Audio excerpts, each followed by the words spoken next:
Tapos ka na kumain? Ako nang bahala sa mga hugasin, ha?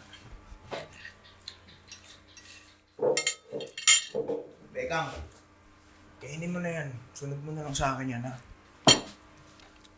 Di ba, kayo ng kuya mo na naghanap sa mama niyo sa social media? Hindi niyo nakita, di ba? Simula po kasi nung hindi po kayo nagtatrabaho na sa mga magulang ni Yazi, bigla na lang po lumayo sa atin si Yazi. Tapos sumunod po si Mama.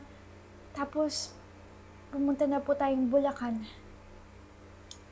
May nangyari po ba na hindi ko na maalala? Alam mo na, meron kasing mga bagay o tao na hindi mo kayang hawakan. Ito, tulad nitong kutsilyo. Hinawakan mo siya ng mahigpit, sasaktan ka lang. Tulad ng mama mo, pagpatuloy mong pangahawakan ng mga alaala niya, lalo ka lang masasaktan. Kaya, kahit na mag-isa na lang akong magulang mo, alam ko, marami akong pagkukulang sa'yo. Sana, maging sapat na ako.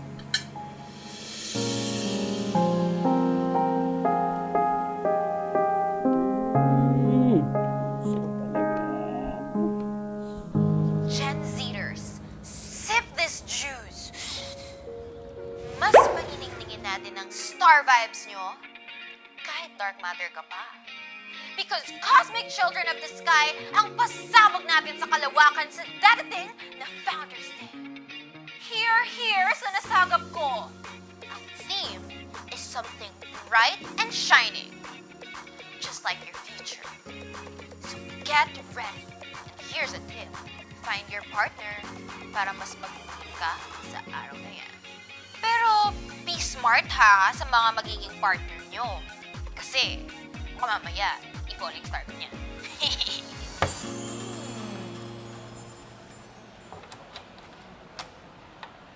Ay ha, ang hirap i-please. Sino? Becca! Sue! Alam niyo naman, trending na trending kayo ngayon. So, baka gusto niyo maging partners ko sa Cosmic Ball.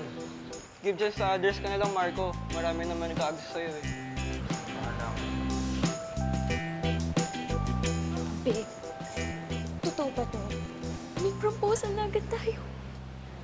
Mamaya, prank lang yan eh. Huwag kang masyado napapaniwala sa mga ganyang lalaki.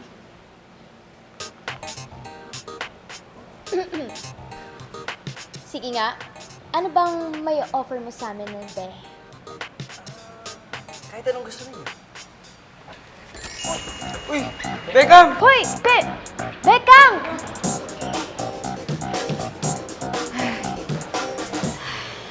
So,